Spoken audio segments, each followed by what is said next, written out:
हाँ जी, नमस्कार भाई। क्या हाल चाल है सबके? जल्दी बताओ फटाफट, फिर आज नया टॉपिक स्टार्ट करते हैं। और लास्ट के क्लास में देखो 8-7 दिन का ब्रेक हुआ है तुम्हारा ना, तो 7-8 ब्रेक के बाद में आज फिर से क्लास स्टार्ट कर रहे हैं। और आज एक टॉपिक हम पढ़ेंगे और उस टॉपिक का नाम है ज्वालामुखी। ठीक है ना? चलो आज ज्वालामुखी पढ़ेंगे। तो भूकंप में लास्ट में आपको पढ़ा दिया था, सुनामी के बारे में बताया था। तो आज आप नया टॉपिक लिखें ज्वालामुखी। ठीक है? लिखो वोल्केनो, लिखो ज्वालामुखी। और ज्वालामुखी के ऊपर आज बात करेंगे वोल्केनो पर। ठीक है ना? वोल्केनो पर बात करेंगे। आओ एक बार ज्वालामुखी को लेकर के अपने डिस्कस करना शुरू कर देते हैं। ठीक है? तो अगर हम ज्वालामुखी की हम बात करें दोस्तों, तो ज्वालामुखी क्या होता है ना? सबसे पहले तो यही बात होगी, ज्वालामुखीयता क्या होती है, दूसरी बात ये होगी। ठीक है? और ज्वालामुखी को अगर डिफाइन करें तो कैसे डिफाइन कर सकते हैं, और इसके टाइप्स क्या क्या होते हैं, इससे कौन कौन सा मटेरियल हमें प्राप्त होता है, वो सारी बातें आज अपने करते हैं। ठीक है? तो 3 टाइप के ये होते हैं, एक्टिव है ना, डोरमेंट है ना, इस तरीके से अपने तीनों को करेंगे, डेड है।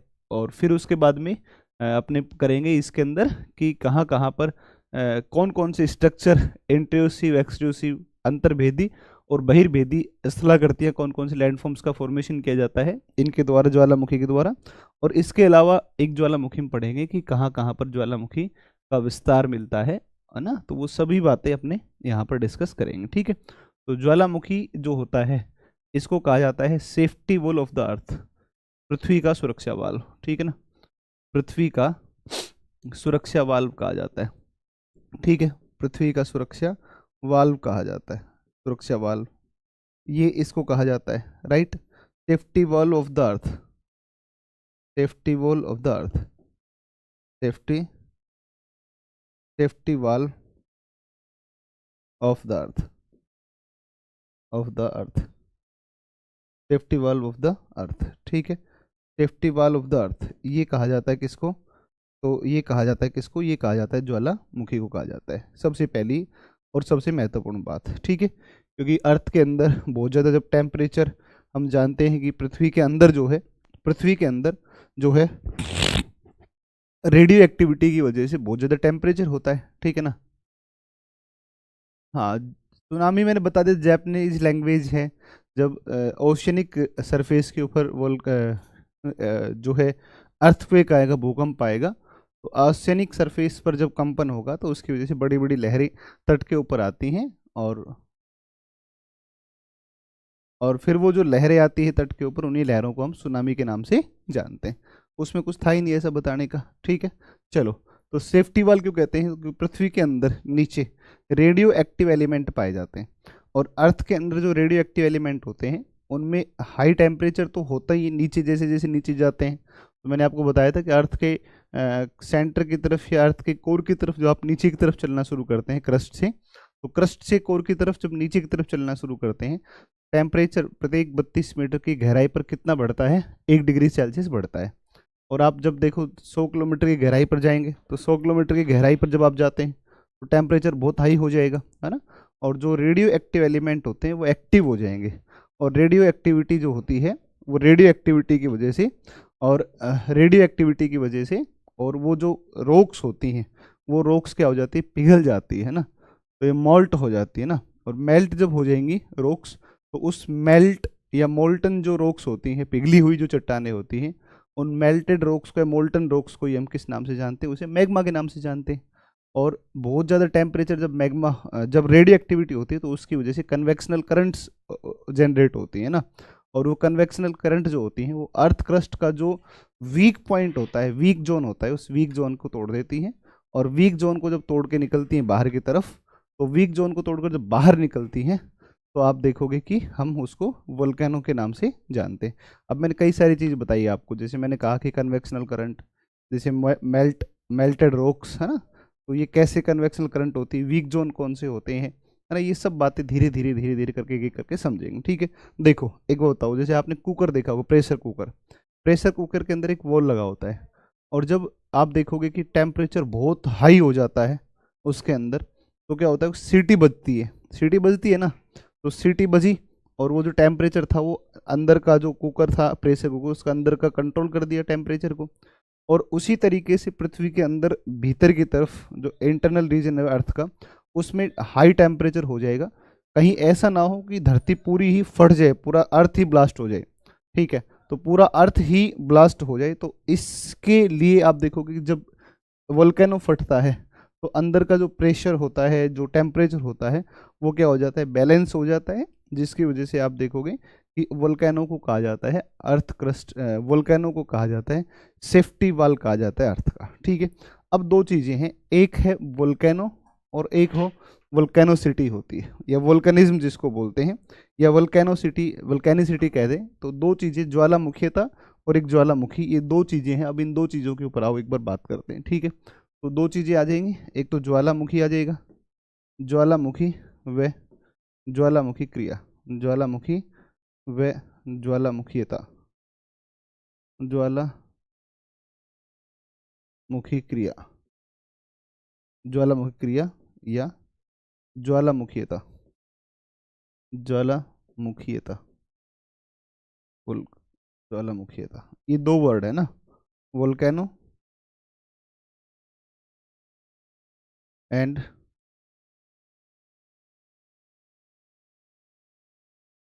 कैनेसिटी, वोल्केनिसिटी होगी, है ना।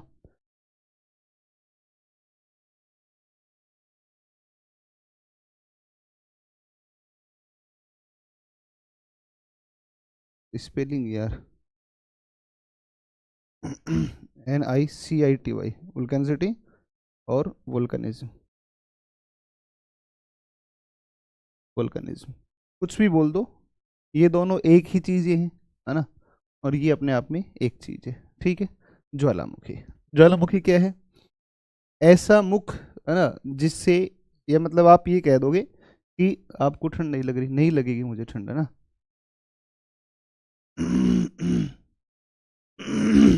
वापिस सुनो एक बार, ज्वालामुखी जो है ना, ज्वालामुखी, ज्वालामुखी के अंदर क्या होता है कि अर्थ जो क्रस्ट है, अब मैं जैसे क्रस्ट बोल रहा हूँ तो क्रस्ट से आपको दिमाग में आना चाहिए ना कि क्रस्ट कौन सा हिस्सा है, या इसको आप लिथोस्फीयर कहीं ज़्यादा बढ़िया है। अर्थ का जो लिथोस्फीयर है, लिथोस्फीयर की एक ट्यूब होती है ना, लिथोस्फीयर के ऊपर एक छिद्र होता है, स्थल मंडल का एक छिद्र होता है, जिससे विभिन्न गैसें और लावा का उद्गार होता है ना। देखो, ज्वालामुखी का जो वर्ड मीनिंग है, शाब्दिक अर्थ है, उसका मतलब होता है कि ऐसा मुख या ऐसा छिद्र जिससे क्या निकलती है, ज्वाला, ज्वाला मतलब आग, है ना, ऐसा छिद्र जिससे क्या निकलती है, आग निकलती है, उसे ही हम क्या बोलते हैं, उसे ही हम ज्वालामुखी बोलते हैं, उसको हम ज्वालामुखी के नाम से जानते हैं।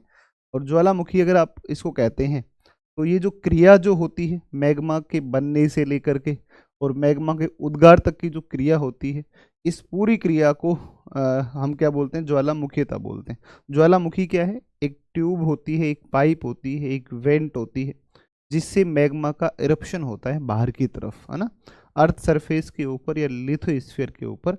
लिथोस्फीयर के नीचे क्या होता है, आपको मैंने इंटरनल स्ट्रक्चर ऑफ द अर्थ पढ़ाई है, और इंटरनल स्ट्रक्चर ऑफ अर्थ के अंदर आपको मैंने पढ़ाया था कि ऊपर लिथोस्फीयर होता है, यानी कि स्थलमंडल होता है, और नीचे होता है एस्थेनोस्फीयर, है ना, एस्थेनोस्फीयर जिसको हमने दुर्बलता मंडल कहा था, नीचे दुर्बलता मंडल होता है, और दुर्बलता मंडल से मैग्मा लिथोस्फीयर को तोड़ करके बाहर निकलता है, और लिथोस्फीयर को तोड़कर मैग्मा जब बाहर आता है तो यही आपका कहलाएगा, ज्वालामुखी कहलाएगा।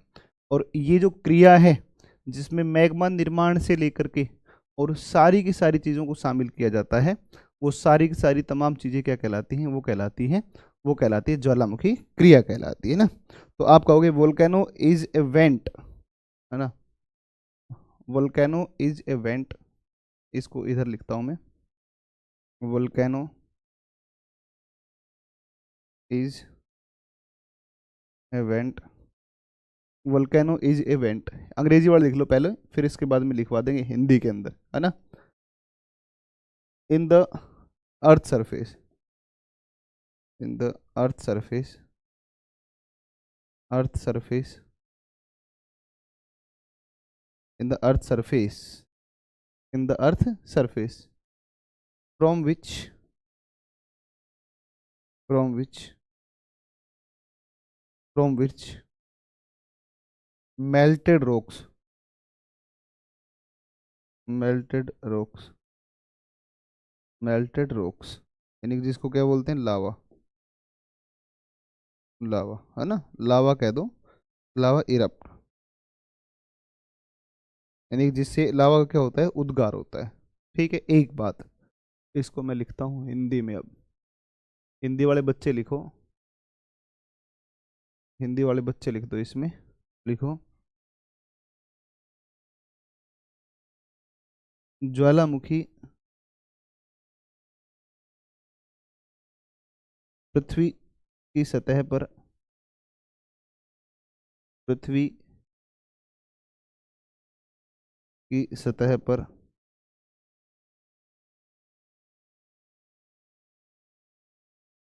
एक ऐसा छिद्र होता है,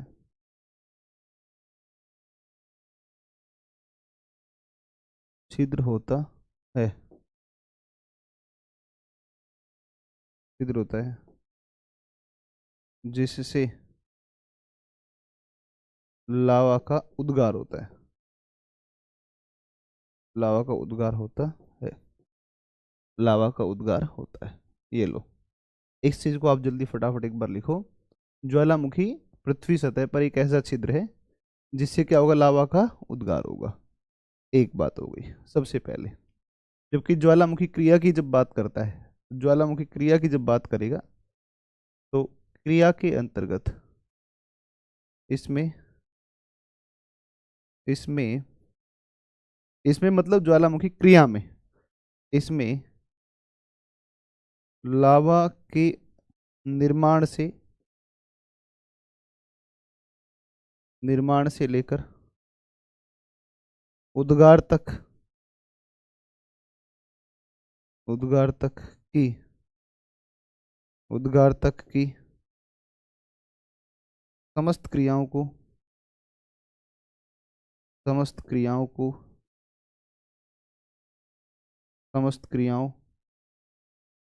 को सम्मिलित किया जाता है, सम्मिलित किया जाता है, सम्मिलित किया जाता है।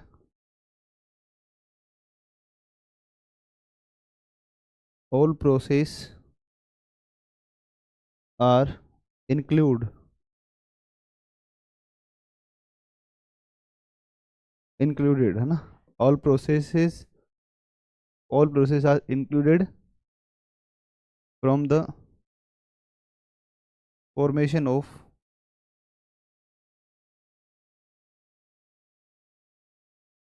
लावा फॉर्मेशन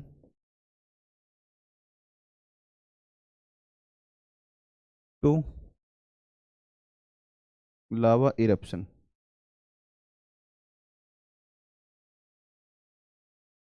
इरप्शन, लावा इरप्शन है ना। ये सभी क्रियाएं इसके अंतर्गत शामिल की जाती हैं, फॉर्मेशन से लेकर के और इरप्शन तक के। ये कहलाता है ज्वालामुखी क्रिया, ज्वालामुखी क्रिया। जल्दी लिखो इसको एक बार फटाफट, जल्दी से इसको छाप दो आप एक बार, इसको छाप दो भाई।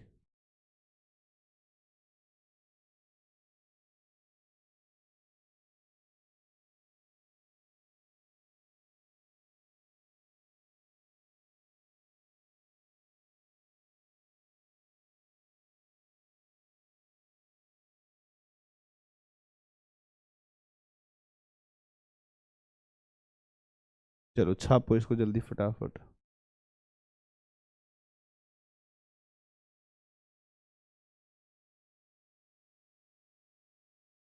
हो गया सबका, नोट हो गया, चलो बढ़िया।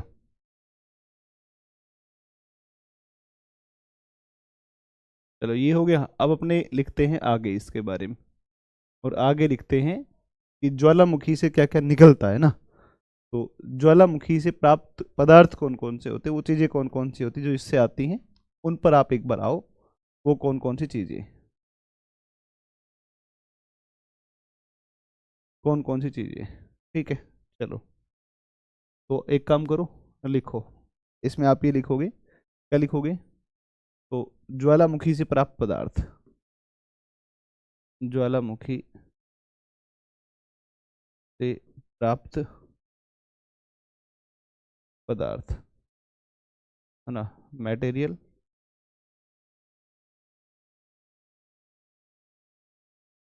From volcano, volcano. इससे हमें क्या क्या प्राप्त होता है? तो इससे हमें प्राप्त होता है तीन चीजें। एक तो चीज होती है गैसेज, गैसें, एक चीज। दूसरा होता है ठोस चट्टानी टुकड़े,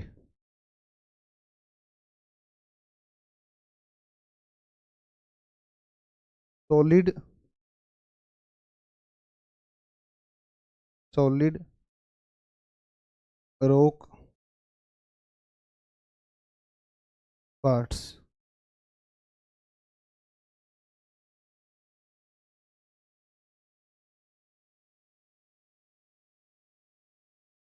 और तीसरा होता है, ये होता है मैग्मा।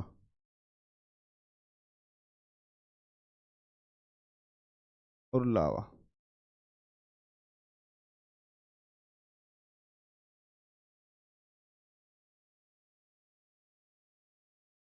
मैग्मा और लावा, तीन चीजें हैं इसके अंदर जो हमें मिलती हैं। एक हमें मिलता है गैसें, एक मिलता है ठोस चट्टानी टुकड़े, और एक हमें मिलता है मैग्मा या लावा। ये तीन चीजें मिलती हैं।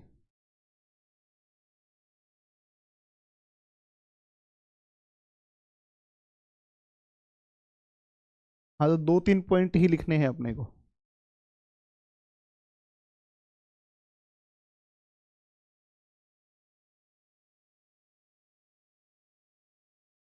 अच्छा, अटेंशन प्लीज। जोन एरिया, अच्छा ठीक है। अर्थक्वेक जोन आपको नहीं बताया ना, है ना? जोन 2, 3, 4, 5, है ना? चलो, जोन 5 जो सबसे हाई रिस्क एरिया होता है। अच्छा ठीक है, कोई बात नहीं है, वो मैं आपको लिखवा दूंगा, कोई दिक्कत उसका निश्चिंत रहो आप, मैं करवा दूंगा उसका, ठीक है ना? उसको मैं करवा दूंगा, ठीक है। उसके लिए आप चिंता मत करो, ठीक है। चलो, एक, हाँ, एक छोटी सी बात मैं और आपको बताना छोड़ गया, एक बार सुन लो आप। जो कन्वेक्शनल करंट होती है वो कैसे बनती है? एक छोटी सी बात मैं वैसे बता रहा हूँ, आपको ध्यान रखना है, लिखने की कोई ऐसी खास जरूरत नहीं है ना, कि ज्वालामुखी कैसे फटेगा। तो ज्वालामुखी के हालांकि कारणों में तो एक सबसे मुख्य कारण जो आता है, वो सबसे मेन रीजन है, वो क्या है ज्वालामुखी के लिए? तो रिस्पॉन्सिबल या जिम्मेदार कौन है? तो ज्वालामुखी क्यों फटता है, तो इसका क्यों, है ना, ज्वालामुखी फटेगा क्यों, वाई? तो इसका कारण है अर्थ के अंदर रेडियो एक्टिविटी, है ना, radioactivity in the earth, radioactivity, activity in the earth, है ना? तो रेडियो सक्रियता, है ना, radioactivity in the earth. ये रेडियो एक्टिविटी क्यों हो रही है? Due to high temperature, due to high temperature,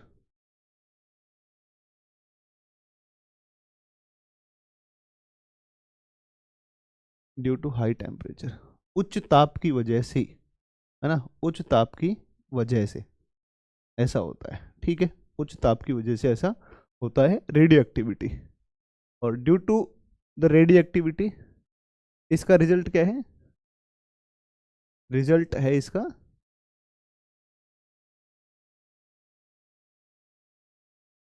result या परिणाम क्या है? तो इसका जो परिणाम है ना, वो क्या है? इसका परिणाम है, इसका परिणाम है कन्वेक्शनल करंट्स, करंट्स, है ना। इसकी वजह से संवहनीय धाराओं की उत्पत्ति, संवहनीय धाराएं उत्पन्न होती हैं, संवहनीय धाराएं उत्पन्न होती, क्या होती संवहनीय धाराएं, और किस तरीके से उठती हैं, और कैसे ये जो अर्थ क्रस्ट के वीक जोन है उनको तोड़ती हैं, धाराओं की उत्पत्ति, धाराओं की उत्पत्ति।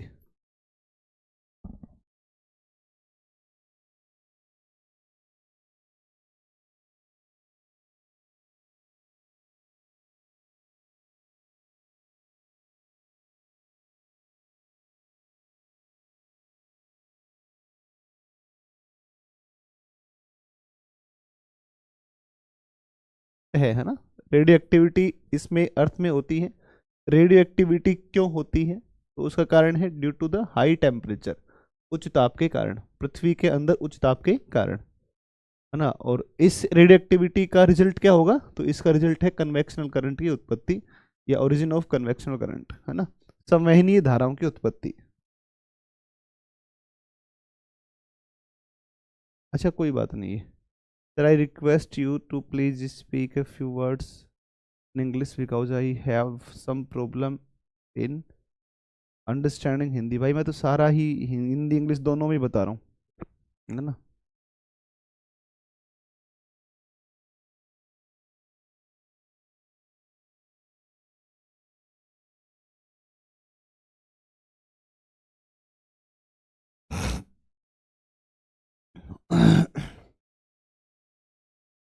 आप कह रहे हैं how many weightage of weightage does world geography has in CDS. इसका मतलब है कि आपने सीडीएस के एग्जाम्स को नहीं पढ़ा, और अगर आपने सीडीएस आप एग्ज़ाम दे रहे हैं और एग्ज़ाम्स के लिए आपने पीवाईक्यूज को नहीं पढ़ा, तो ये सिलेक्शन ना होने की सबसे पहली गलती है ना। भाई बच्चों को सिलेक्शन नहीं होता, उसमें पहली गलती है आपने पीवाईक्यूज को ही नहीं पढ़ा, है ना। तो ये तो आप देखो भाई कितना क्वेश्चन आते हैं कितने नहीं आते हैं, इसका मतलब आपने वर्क नहीं किया इस चीज़ के ऊपर, और अगर वर्क नहीं किया तो आप फेल होने की तरफ पहला स्टेप रख रहे हैं। अगर पीवाईक्यूज को प्रॉपर रीड नहीं किया तो फेल होने की तरफ पहला स्टेप यही है।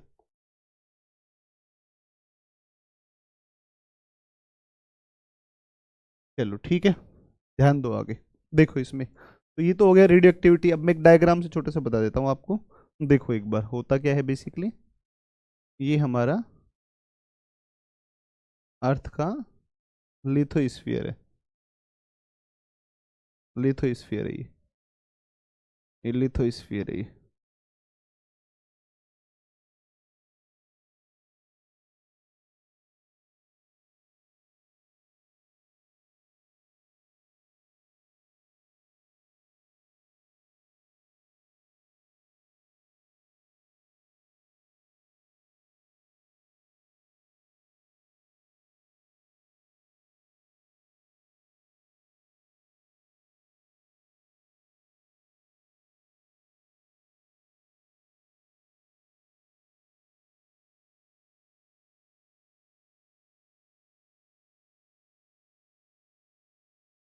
और नीचे ये हो गया कौन, तो ये नीचे हो गया पूरा,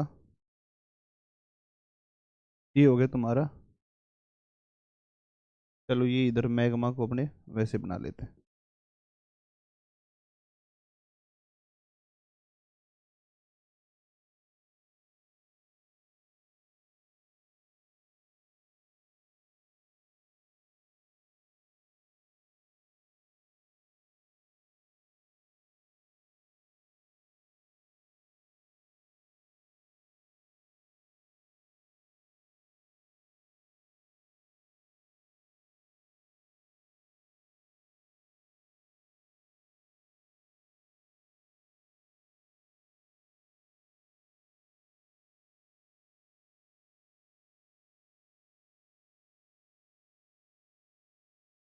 ये लो जी, ये ऊपर हो गया तुम्हारा, ये तो हो गया मैग्मा चैम्बर, मैग्मा चैम्बर, ये मैग्मा चैम्बर है। और ये हो गया तुम्हारा अर्थ क्रस्ट हो गया, अर्थ क्रस्ट हो गया, लिथोस्फीयर हो गया, इसको लिथोस्फीयर कह दिया। ये हो गया आपका स्थल मंडल हो गया, स्थल मंडल हो गया, स्थल मंडल हो गया, राइट, ये स्थल मंडल हो गया। और ये नीचे कौन सा हो गया, मैग्मा चैम्बर हो गया। यहाँ पर हाई टेम्परेचर है और यहाँ पर होगा विस्फोट, रेडियो एक्टिविटी होगी यहाँ पर, और यहाँ पर रेडियो एक्टिविटी होगी, रेडियो एक्टिविटी होगी, रेडियो एक्टिविटी होगी, रेडियो सक्रियता। और रेडियो एक्टिविटी जब यहाँ पर होगी तो यहाँ पर बहुत सारा मतलब चट्टाने क्या होंगी, मेल्ट होंगी, और मेल्ट होकर के ये क्या बनेगी, ये होगी आपका, ये मैग्मा बन जाएगा, मैग्मा। इसको आप ये भी तो कह सकते हैं, ये क्या है, ये मेल्टेड रॉक्स है, मेल्टेड रॉक्स है, melted rocks. It is also called, it is गलित चट्टाने हैं, गलित चट्टाने हैं ये, गलित चट्टाने हैं, राइट। और it is also, it is also called hot plumes, तप्त धारा, also called hot plume, hot plume बोलते हैं इनको, इनको हॉट प्लूम्स बोलते हैं, है ना। अब आप हिंदी में भी हॉट प्लूम कहेंगे और इंग्लिश में भी हॉट प्लूम बोलेंगे, ध्यान रखना, है ना, ठीक है ना। यहाँ से उत्पन्न होंगी हॉट प्लूम्स। अच्छा, ये हॉट प्लूम्स को ऐसे नहीं लिखेंगे अपने, ये नहीं हॉट प्लूम्स, रुक जाओ, हॉट प्लूम्स को मैं एक्सप्लेन करता हूँ क्या होता है, ठीक है। देखो, अब क्या होगा ना कि अब होगा क्या कि ये जो मैग्मा है ना, ये मैग्मा यहाँ पर जब क्या होगा, इस एरिया में जब ये एक्टिविटी होगी, कौन सी एक्टिविटी होगी, जब ये मैग्मा, ये यहाँ पर ये क्या हो रहा है आपका, तो ये यहाँ पर आपका हो रहा है, एक मिनट रुकना भाई,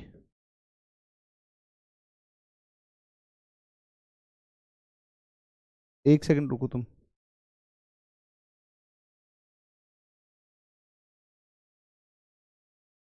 थोड़ा सा इधर करते हैं इसको, रुको।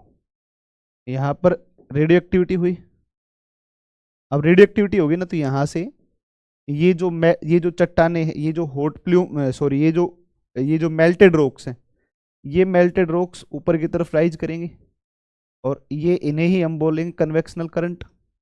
भाई यहाँ पर टेम्परेचर ज़्यादा था, यहाँ पर रेडियो एक्टिविटी हुई, रेडियो एलिमेंट में विस्फोट हुआ, रेडियो एलिमेंट में जब विस्फोट हुआ, तो विस्फोट की वजह से ये मैग्मा ऊपर की तरफ चला, ऊपर की तरफ मूव किया, और ये मैग्मा जब ऊपर की तरफ मूव किया, तो ऊपर जाकर के लिथोस्फीयर से टकराया, लिथोस्फीयर पर लगातार जब ये मैग्मा से टकराएगा, तो टक्कर की वजह से जहां मतलब बहुत सारी जगहों पर हॉट प्लूम्स, इसको हॉट प्लूम्स बोलते हैं ना, इनको बोलते हैं हॉट प्लूम्स, ठीक है ना, इनको बोलते हैं हॉट प्लूम्स बोलते हैं इनको, इनको बोलेंगे हॉट प्लूम, ये है हॉट प्लूम्स। ये ऐसे ऊपर की तरफ उठती हुई ये जो कन्वेक्शनल करंट होती है ना, ये कन्वेक्शनल करंट ही क्या कहलाती है, हॉट प्लूम्स कहलाती है। और हॉट प्लूम्स क्या है, मेल्टेड रॉक्स है ना, हॉट प्लूम्स क्या है, हॉट प्लूम्स क्या है, ये मेल्टेड रॉक्स है, गली हुई चट्टाने हैं, पिघली हुई चट्टाने हैं, ठीक है ना। हाँ, ये एस्थेनोस्फीयर है, एस्थेनोस्फीयर है, दुर्बलता मंडल है, ठीक है। चलो एक बार वापस ध्यान दो,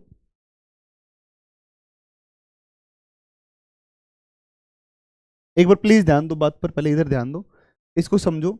यहां पर नीचे दुर्बलता मंडल में क्या हुआ, यहां पर टेम्परेचर ऊपर से नीचे की तरफ गए, high temperature, due to high temperature radioactivity होगी, रेडियो एक्टिविटी जब होगी तो रेडियो एक्टिविटी की वजह से और कन्वेक्शनल करंट बनेगी। कन्वेक्शनल करंट क्या है, तो ऊपर की तरफ उठती हुई जो गलित चट्टाने हैं, ये पिघली हुई चट्टाने ऊपर की तरफ उठती हैं, ये ऊपर जाकर लिथोस्फीयर से टकराती हैं, ऊपर जाकर लिथोस्फीयर से जो टकराएंगी, तो टक्कर की वजह से लिथोस्फीयर को तोड़ेंगी, लिथोस्फीयर को तोड़ेंगी तो कुछ मैग्मा तो बाहर निकल जाएगा, और कुछ मैग्मा इसके सहारे सारे क्या होगा, कुछ मैग्मा इसके सहारे सारे ऐसे नीचे की तरफ इधर आएगा, ये फिर घूम करके फिर ऐसे आ जाएगा, है कि नहीं है। तो ये देखो इस तरीके से कुछ बाहर आ जाएगा, और कुछ इसको तोड़ करके, कुछ इसको तोड़ करके और ऐसे अर्थ के सरफेस के ऊपर ये आएगा, ठीक है ना। और ये जो ऊपर की तरफ ये जो उठ रहा है, ऐसे जो चल रही हैं ये धाराएं, इनको बोलते हैं हॉट प्लूम्स बोलते हैं, इनको हॉट प्लूम्स बोलते हैं। और हॉट प्लूम्स क्या है, तो ये हॉट प्लूम्स क्या होती हैं, हॉट प्लूम्स क्या होती हैं, ये मेल्टेड रॉक्स होती हैं, गलित चट्टाने होती, पिघली हुई चट्टाने होती, ठीक है। तो ये कुल मिला करके इन्हें ही हम कन्वेक्शनल करंट बोलते हैं, कन्वेक्शनल, कन्वेक्शनल करंट बोलते हैं, करंट्स बोलते हैं, संवहनीय धाराएं बोलते हैं, संवहनीय धाराएं बोलते हैं, संवहनीय धाराएं बोलते हैं,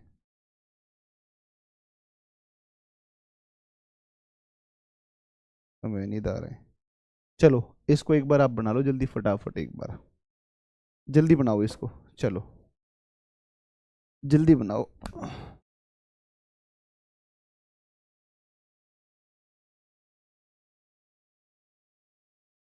इसको बनाओ।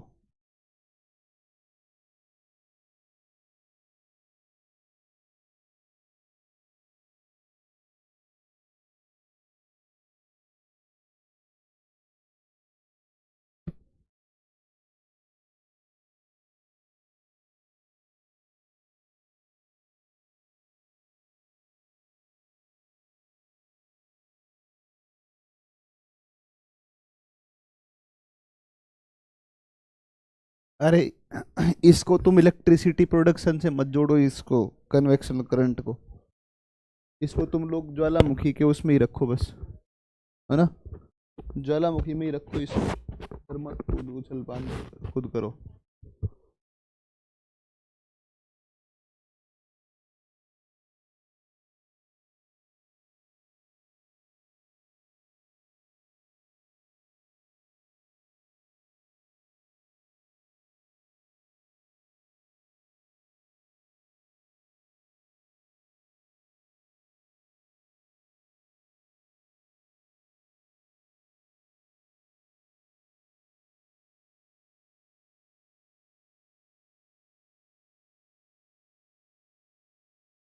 चलो सबने बना लिया। तो अब सबने बना लिया हो तो एक काम करो आप, ये वाला बनाओ जल्दी फटाफट एक बार। ये वाला बनाओ जल्दी से, ये बनाओ जल्दी, स्पीड से बनाओ इसको।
डायग्राम चाहिए सुनील जी मुझे यहाँ पर ना, बोर्ड के ऊपर बच्चों को दिखाने के लिए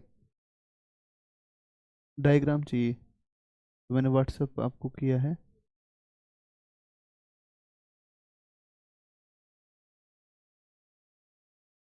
कैसे ओपन करोगे? अब फरवरी फरवरी में सारा सिलेबस कंप्लीट कर देंगे ना, एक भी नहीं, कुछ भी नहीं बचेगा। फिर मार्च और अप्रैल आपके एग्जाम तक फिर प्रैक्टिस करवाया करेंगे यूट्यूब के ऊपर, ठीक है। कैसे करोगे बताओ? हाँ तो चलो इसको खोलो, ओपन करो।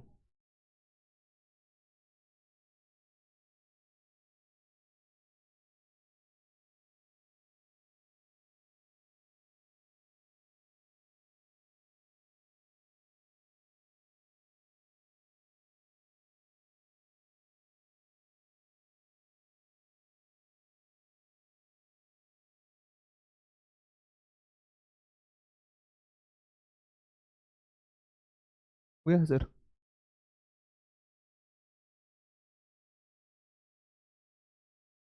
चलो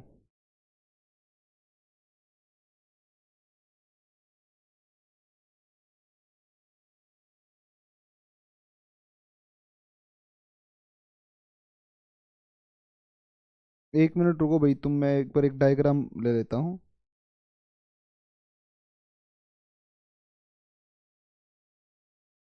तुम्हें ही समझाना है।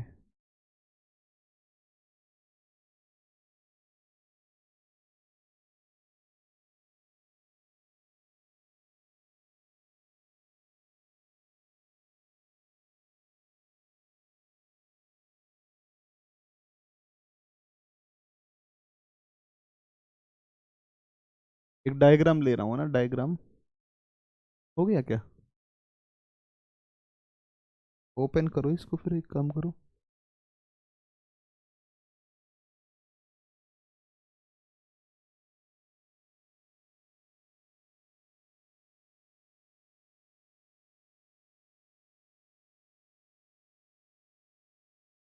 नहीं हुआ? हो गया? हाँ ठीक है।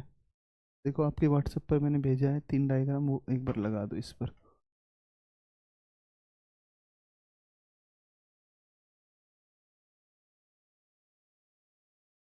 हम्म।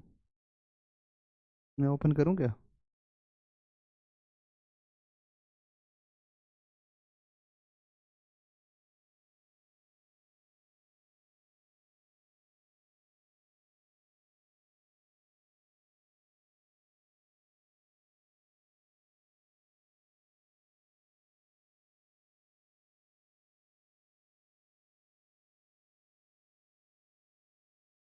जल्दी करो थोड़ा सा लेकिन।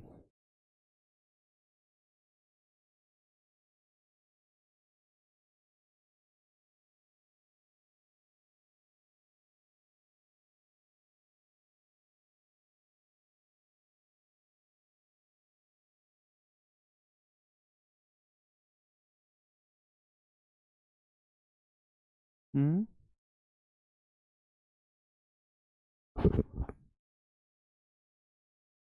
अच्छा, जो गैसेज होती है ना इसमें, उन गैसेज में आप देखोगे, आप पाओगे कि गैसेज के अंदर कोई दिक्कत नहीं, हो जाएगा। हाँ हो जाएगा। देखो, जो गैसेज होती है ना, उन गैसेज के अंदर जो सबसे ज़्यादा बड़ी मात्रा में होती है, उन गैसों में सबसे ज़्यादा होती है एक गैस जिसका नाम है जल वाष्प, वाटर वेपर। जल वाष्प, जल वाष्प होती है ना। वाटर वेपर होती है, वाटर वेपर होती है। और जो वाटर वेपर होती है ना, ये होती है 60 से 90%, है ना। 60 से 90% अगर कोई गैस मिलती है तो सबसे ज़्यादा कौन सी है? ये आपकी वाटर वेपर है। इसके अलावा CO2 है, इसके अलावा SO2 है ना। CO2 और SO2, CO2 है, SO2 है, आदि जो है ये गैसें इससे हमें प्राप्त होती है। ठीक है, तो ध्यान रखना कि सबसे ज़्यादा, जब देखो पृथ्वी के ऊपर जो है, जो ज्वालामुखी फटेगा तो ज्वालामुखी फटते समय सबसे बड़ी मात्रा में अगर कोई गैस निकलेगी तो वो गैस कौन सी आएगी बाहर? सबसे पहले जलवाष्प। और जलवाष्प की मात्रा 60 से 90% के आसपास रहेगी। वहीं दूसरी आपकी कौन सी होगी? CO2, और एक कौन सी होगी? SO2। तो CO2 और SO2 ये दो गैसें दूसरी सबसे ज़्यादा मात्रा में प्राप्त होती हैं। ठोस चट्टानी टुकड़े जो होते हैं उसमें आप देखोगे लैपिली होता है। कौन सा होता है? लैपिली होता है, लैपिली होता है। स्कोरिया होता है, स्कोरिया होता है। एक होता है ब्रेसिया, होता है ब्रेसिया, ब्रेसिया होता है, ब्रेसिया होता है। एक बम होता है, एक बम होता है ना। तो ठोस चट्टानी टुकड़े ये सब निकलते हैं। एक टफ होता है, टफ, टफ है ना, टफ एक राख होती है, ठीक है ना, टफ होता है। तो एक बार सुनो, लैपिली, स्कोरिया, ब्रेसिया, बम, और एक कौन सा? टफ। ये सब सुनो आप एक बार। बम, एक बम का मैप रह गया। अच्छा चलो छोड़ो उसको, वैसे लिख दूंगा, इमेजिन कर लेना आप उसके लिए। चलो देखो, अब मैं एक बार इनका डायग्राम डाउनलोड करता हूँ, ठीक है। और इन डायग्राम्स के माध्यम से आपको समझाता हूँ कि चट्टानी टुकड़े कौन कौन से हैं, कैसे कैसे ये दिखते हैं। ज्वालामुखी जब फटेगा, देखो पहले तो एक दरार बनेगी, और दरार बनेगी उससे धीरे धीरे धीरे धीरे वाटर वेपर, जलवाष्प बाहर आना शुरू होगी। जलवाष्प बाहर आएगी और फिर उसके बाद में एक विस्फोट होगा, जिसमें क्या होगा कि जो हमारा क्रस्ट है, लिथोस्फीयर, वो टूटेगा। और लिथोस्फीयर जब टूटेगा तो बहुत सारे चट्टान के टुकड़े उसमें, भाई लिथोस्फीयर जब तोड़ोगे आप, तो तोड़ोगे तो लिथोस्फीयर के टुकड़े बहुत सारे अलग अलग प्रकार के टुकड़े होंगे, छोटे से लेकर के बड़े टुकड़े तक मिलेंगे। और उन्हीं को कैटेगराइज किया गया है अलग अलग। तो कभी आपसे पूछ ले ब्रेसिया, स्कोरिया, टफ, ये सब क्या है, तो इनका संबंध किससे है? तो these are related to the volcano, ठीक है ना। तो ये ध्यान रखना, ये ध्यान रखना ये सब चीज़ें होती क्या है। तो लैपिली हो गया, स्कोरिया हो गया, और ब्रेसिया हो गया। देखो ये है लैपिली, ये जो टुकड़े होते हैं मटर के दाने के समान, ये जो होते हैं इनको बोलते हैं लैपिली, बोलते हैं लैपिली, बोलते हैं लैपिली, बोलते हैं लैपिली, ये लैपिली होते हैं। लैपिली होते हैं मटर के दाने के समान, मटर के दाने के समान, मटर के दाने के समान, ठीक है ना, दाने के समान जो टुकड़े होते हैं इनको हम क्या बोलते हैं, इनको हम बोलते हैं लैपिली बोलते हैं, जो मटर के दाने के समान आपके पाए जाते हैं, ठीक है, मटर के दाने के समान पाए जाते हैं।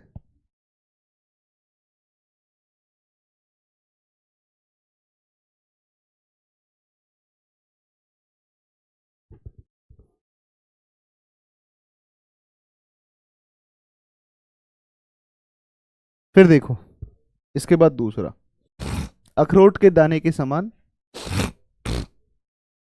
ये होते हैं स्कोरिया, ये होते हैं स्कोरिया, इनको स्कोरिया बोलते हैं, ये होते हैं स्कोरिया, ठीक है ना, ये स्कोरिया होते हैं, ठीक है, स्कोरिया होते हैं, इसको बोलते हैं स्कोरिया, इसको स्कोरिया बोलते हैं, इस प्रकार के अखरोट के दाने के समान, स्कोरिया, स्कोरिया बोलते हैं, ठीक है, अखरोट के दाने के समान, अखरोट के दाने के समान, अखरोट के दाने के समान, ठीक है, अखरोट का जो दाना होता है उसके समान होते हैं। और एक होता है, और इसको बोलते हैं ब्रेसिया, एक होता है ब्रेसिया, इस तरीके के चट्टानी टुकड़े होते हैं, इस तरीके के आपको ये दिखेंगे, तरीके के, इनको बोलते हैं ब्रेसिया बोलते हैं, इनको बोलते हैं ब्रेसिया, ब्रेसिया बोलते हैं, इनको बोलते हैं ब्रेसिया, ये ब्रेसिया होते हैं, ठीक है, ये ब्रेसिया होते हैं। तो ये लैपिली, स्कोरिया, ब्रेसिया, ये सब क्या है, चट्टानी टुकड़े हैं। और ये चट्टानी टुकड़े कब मिलते हैं, जब ज्वालामुखी फटता है, तो ज्वालामुखी फटने के दौरान ये सब प्राप्त होते हैं, ठीक है ना, ये सब प्राप्त होते हैं। क्या हुआ भाई ऐसा, एक मिनट रुको, भी देखते हैं, भी चेक करवाते हैं। सुनील जी, अजीत जी, अजीत जी,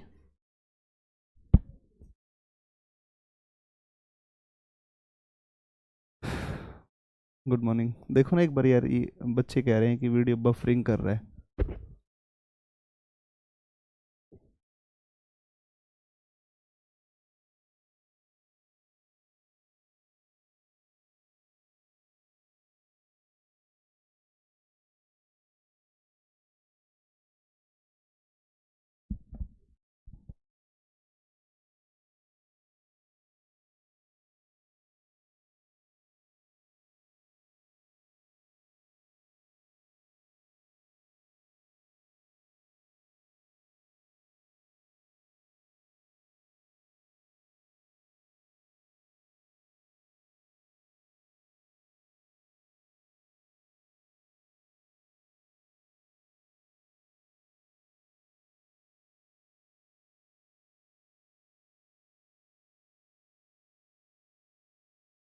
अब सही हो गया, ठीक है, चलो चलो ठीक है। अब देखो एक होता है आपका, एक आपका होता है बम। तो बम क्या होता है, बड़े बड़े त्रिकोणाकार टुकड़े है ना, तो ये बड़े त्रिकोणाकार टुकड़े,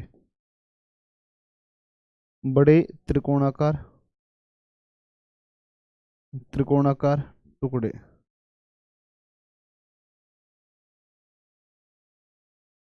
टुकड़े, ठीक है, बड़े त्रिकोणाकार टुकड़े, तो आप कहोगे लार्ज ट्राई एंगुलर पार्ट्स, है ना, हिस्से या टुकड़े आप कह सकते हो ना। तो ये बड़े बड़े त्रिकोणाकार टुकड़े होते हैं, उनको बोलते हैं बम, ठीक है। और एक होती है टफ, ये होती है राख, ज्वालामुखी राख, वोल्केनो एस, ज्वालामुखी राख, एस, वोल्केनो एस, ठीक है। और राख होती है उसको बोलते हैं टफ, ठीक है ना, उसको टफ बोलते हैं, ठीक है,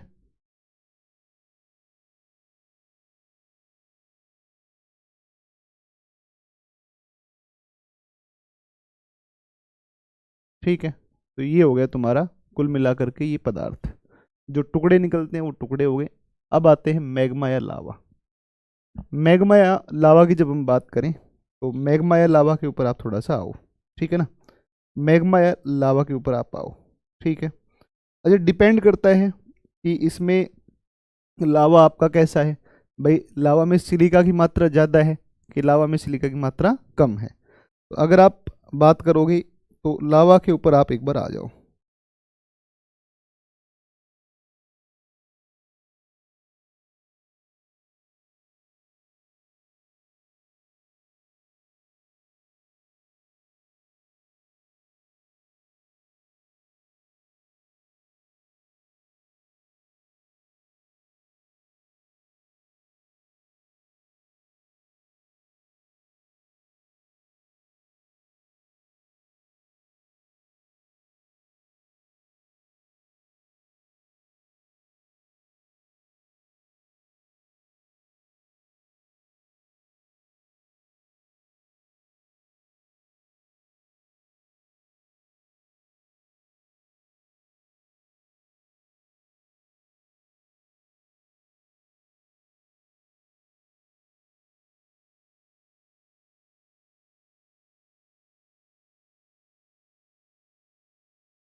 ठीक है, लावा पर आओ आप। लावा के ऊपर जब चलें तो लावा में अगर आप देखोगे तो लावा और एक है मैग्मा। मैग्मा, ये दो वर्ड है ना। इसमें बेसिकली डिफरेंस क्या है, लावा और इसमें डिफरेंस क्या है तो सुनो। Lava on the earth surface, earth surface without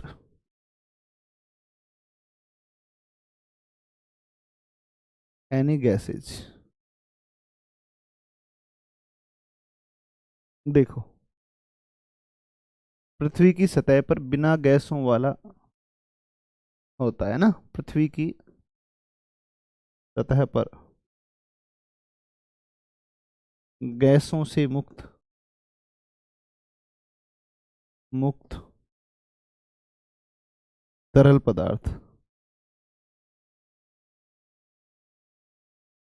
गैसों से मुक्त तरल पदार्थ होता है जिसको हम बोलते हैं लावा बोलते हैं। एक बार मेरी बात को तुम समझने की कोशिश करो। On the earth surface without any gases, है ना, या फिर कह सकते हो कि melted rocks on the earth surface without any gas. जब अंदर से जब वो तरल पदार्थ बाहर आया, जब अंदर से तरल पदार्थ बाहर आया तो बाहर जब वो तरल पदार्थ आता है, बहुत लेजी होकर पढ़ा रहे हैं यार, प्लीज यार तुम लोग क्यों फालतू बात कर रहे हो। अब मैं डांस करने लग जाऊं, नाचने लग जाऊं, बताओ। नाचना शुरू कर देता हूँ क्लास में, बहुत एक्टिव हूँ मैं। एक एक चीज़ को धीरे, मेरी स्पीड इतनी ही है, मैं वैसे ही पढ़ाऊंगा, है ना। मैं वैसे ही पढ़ाऊंगा, स्पीड इतनी है मेरी, है ना। और स्पीड से खींचने लग जाऊंगा तो फिर तुम वैसे रोना शुरू कर दोगे कि याद नहीं हो रहा है। अब तुम्हें याद होना चाहिए, मुझे ऐसा लगता है कि अब याद हो जाएगा तुम्हें, है ना। वापिस सुनो एक बार। जब वो तरल या गलित चट्टाने हैं और जो पिघली हुई चट्टाने जब वो बाहर की तरफ आई, तो वोल्केनो के साथ जब वो बाहर, वो अंदर, देखो आपने कहा था यहाँ पर मैग्मा चैम्बर, इस पे ध्यान दो थोड़ा सा। आपने कहा था मैग्मा चैम्बर, इसको आपने लावा चैम्बर नहीं कहा। तो ये अंदर है, और जब ये चट्टाने, पिघली हुई चट्टाने बाहर आई, तो बाहर आते ही इनसे गैसें निकली। अब देखो यहाँ पर आपने क्या लिखा है, इनसे क्या निकला है, गैसें निकल गई हैं। और जब इनसे गैसें निकल गई हैं तो बिना गैसों का जो पिघली हुई चट्टाने हैं, वो बिना गैसों की पिघली हुई चट्टानों को हम क्या कहते हैं, उनको हम बोलते हैं क्या, उनको बोलते हैं लावा बोलते हैं। और लावा को हमने डिफाइन भी ऐसे ही किया है, melted rocks on the earth surface without any gas. बिना गैसों के या गैसों से मुक्त पृथ्वी सतह पर जो तरल पदार्थ होता है, तरल चट्टाने होती हैं, उनको हम क्या बोलते हैं, लावा। फिर ये लावा जम जाता है। भाई एक तो लावा जल्दी जम सकता है, एक लावा धीरे जम सकता है।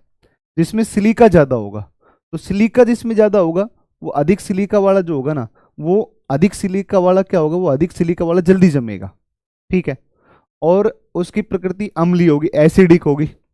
जबकि जिसमें सिलिका की मात्रा कम होगी वो थोड़ा सा समय ज़्यादा लेगा जमने में, और वो पतला होगा और वो दूर तक बहेगा, ठीक है, और उसकी नेचर जो होगी वो क्षारीय बेसिक नेचर होगा। जबकि मैग्मा जो होता है ना वो आपका होता है इन द अर्थ, है ना। मैग्मा के बारे में आप कहेंगे कि पृथ्वी के अंदर, पृथ्वी के अंदर, अंदर, है ना। पृथ्वी के अंदर जब होगा तो वो कौन सा होगा, तो वो होगा आपका मैग्मा। पृथ्वी के बाहर सतह पर जो होगा उसका नाम होगा कौन सा, या उसको क्या बोलेंगे, लावा। ये लावा जो होता है ना, जो बाहर आया है, ये लावा दो टाइप से हो सकता है। लावा के दो टाइप हो सकते हैं। एक तो लावा हो सकता है कौन सा, एक तो लावा हो सकता है एसिडिक नेचर का, एक होता है कौन सा, तो एक तो एसिडिक होता है, एसिडिक नेचर, एसिडिक नेचर, अम्लीय प्रकृति, अम्लीय प्रकृति, ठीक है, एसिडिक नेचर। और इसमें आप कहोगे अमाउंट ऑफ, एसिडिक नेचर होगा इसमें अमाउंट ऑफ सिलिका फाउंड मोर, है ना। तो इसमें क्या कहोगे, सिलिका की मात्रा अधिक प्राप्त होती है, सिलिका की मात्रा अधिक प्राप्त होती है, अधिक प्राप्त होती है, अधिक प्राप्त होती है, सिलिका की मात्रा अधिक प्राप्त होती है। ये लावा कैसा होगा, ध्यान रखना, ये जो लावा होगा इसमें सिलिका की मात्रा ज़्यादा होगी। और एक आप इसके बारे में क्या कहेंगे, एक इसके बारे में कहेंगे कि तो सिलिका की मात्रा ज़्यादा होगी। दूसरी बात अगर करते हैं तो दूसरी बात क्या होगी, दूसरी बात होगी ये गाढ़ा होगा, है ना, गाढ़ा होगा। और ये जो है ना, इससे पर्वतों का निर्माण होगा, पर्वतों का निर्माण होगा, माउंटेन्स का फॉर्मेशन होगा, ठीक है। तो गाढ़ा होगा, पर्वतों का निर्माण होगा। दूसरा, एक बेसिक नेचर होता है, बेसिक नेचर मतलब क्षारीय प्रकृति। और क्षारीय प्रकृति की जब बात करोगे तो क्षारीय प्रकृति में क्या होगा कि amount of, low amount of, amount of silica, silica की मात्रा क्या होगी, कम होगी, सिलिका की मात्रा कम होगी, सिलिका की मात्रा कम, सिलिका की मात्रा कम होगी। और सिलिका कम होगा तो इसका मतलब पतला लावा होगा ना, और पतला लावा होगा तो लंबी दूरी तक बहेगा। और लावा देखो, जब गाढ़ा होगा तो निकलता जा रहा है, वहीं जमता जा रहा है, ऊंचे ऊंचे पर्वत बना लेगा। लावा पतला होगा तो दूर तक लावा बहेगा, और लावा दूर तक बहेगा तो ज्वालामुखी पठार बनेंगे, ठीक है ना। तो आप कहोगे प्लेटूज का फॉर्मेशन होगा, पतला लावा होगा, एक तो इसका पतला लावा होगा, और एक होगा आपका किसका निर्माण, पठारों का निर्माण, पठारों का निर्माण होगा, पठारों का निर्माण होगा, पठारों का निर्माण होगा, पठारों का निर्माण होगा, राइट। ये लो जी, पठारों का निर्माण हो जाएगा। अब चलते हैं अपने अगली बातों के ऊपर, अगली बात करेंगे कल की क्लास में, ठीक है, अगली बात कल की क्लास में करेंगे, ठीक है। चलो आगे कल पढ़ते हैं इसको, ठीक है, आगे कल पढ़ते हैं, कल इसको कंप्लीट करते हैं। कल हमारा आ जाएगा फिर टाइप्स ऑफ वोल्केनो, है ना, वोल्केनो के प्रकार, और वोल्केनो का एक कहाँ कहाँ पर प्राप्त होते हैं, एक इसका एक्सटेंशन आ जाएगा।